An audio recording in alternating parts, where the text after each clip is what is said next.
요한복음 20장 23절 말씀을 봉독합니다.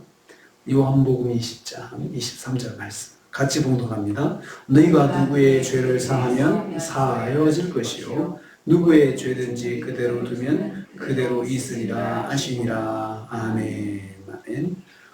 오늘 말씀은 부활하신 예수님께서 제자들에게 죄사함에 대해서 말씀하시는 것을 내용으로 하고 있습니다. 누구의 죄든지 사하면 이렇게 말씀하셨습니다. 제자들이 사람의 죄를 사하는 것입니다. 너희가 누구의 죄를 사하면 이라고 했습니다. 여기서 너희는 지금 부활하신 주님 앞에 서 있는 제자들입니다. 이후 제자들의 사역을 통하여 예수님을 믿을 또 다른 제자들도 포함하고 있습니다.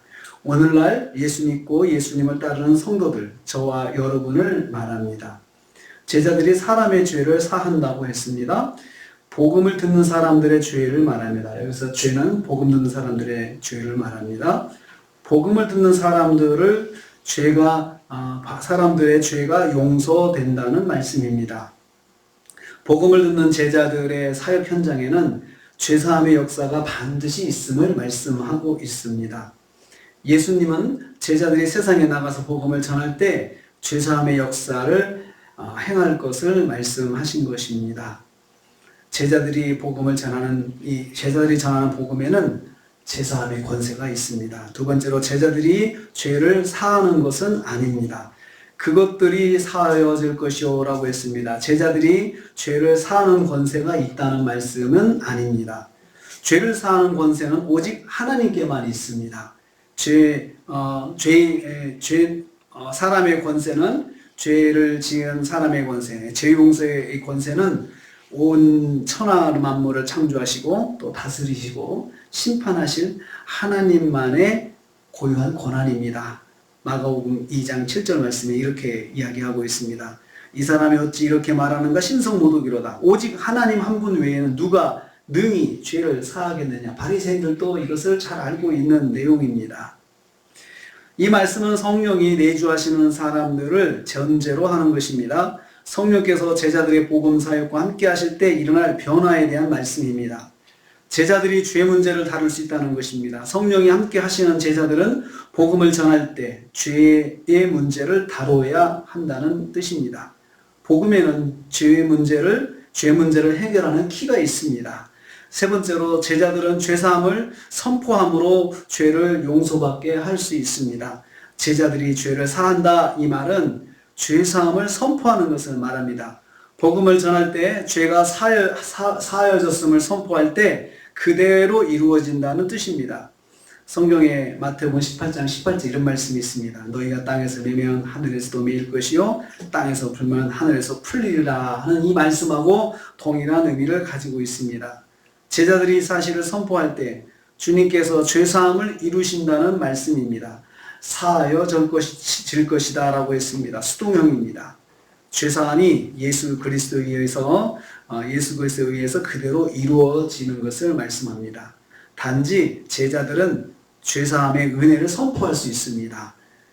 복음 전도자는 죄사함의 은혜를 선포할 수 있는 특권이 있습니다. 그래서 우리가 복음을 전할 때 우리가 회개하면 이제는 주님께서 당신의 죄를 용서하셨습니다. 우리가 선포할 수 있잖아요. 주님께 당신의 죄는 용서받았습니다. 당신은 이제 주님 앞에 의로운 사람이 되었습니다. 우리가 이렇게 선포할 수 있잖아요. 그래서 그것을 말하고 있습니다. 예수님이 함께 하시면 그 일들이 이루어집니다. 그래서 성령이 함께 하시면서 복음을 전하는 제자들과 함께 하십니다. 그리고 제자들이 복음을 전하면서 죄사함의 선포, 이제 당신의 죄는 용서를 받았습니다. 주님께서 당신의 죄를 용서하셨습니다. 이렇게 선포할 때 그대로 이루어진다는 것입니다. 전도자의 복음 메시지에는 항상 예수님께서 함께 하십니다. 그래서 예수님께서 선포할 때 이루어지시려면 전제 조건이 있습니다. 그 선포하는 현장에 주님이 함께 하셔야 되고 함께 하시면서 들으시는 거죠. 들으시면서 제자가 선포할 때에 그 말씀대로 주님께서 이루어 주시는 것입니다. 오늘 우리가 믿고 있는 이 복음, 우리가 믿는 복음, 또 선포하는 복음, 이 복음에는 죄사함의 권세가 포함되어 있습니다. 죄사함의 은혜가 포함되어 있습니다. 우리가 믿고 십자가 앞에 나가면 주님께서 우리를 용서하시고 죄를 사하시며 우리를 깨끗하게 해주신다고 약속하셨습니다. 이걸 우리가 선포할 수 있죠. 그렇습니다. 먼저 저희들이 그런 은혜를 받았습니다. 죄사함의 은혜를 먼저 입었고 우리도 이제 이 복음을 가지고 전할 때 그것을 가르쳐 줄 수가 있는 것입니다. 다시 한번 기억하기를 원합니다. 우리에게는 죄사함의 은혜가 이미 임했다는 것이죠. 그래서 우리가 주님의 이름으로 회개하고 주님의 이름으로 십자가를 의지하면 주님께서 계속 우리를 용서해 주시고 우리를 붙잡아 주신다는 그 은혜가 있다는 것을 꼭 기억하십시오. 이 은혜 가운데 오늘 하루도 사셔서 또 주님과 동행하시는 저와 여러분 되시기를 주님의 이름으로 축복합니다. 주님 감사합니다.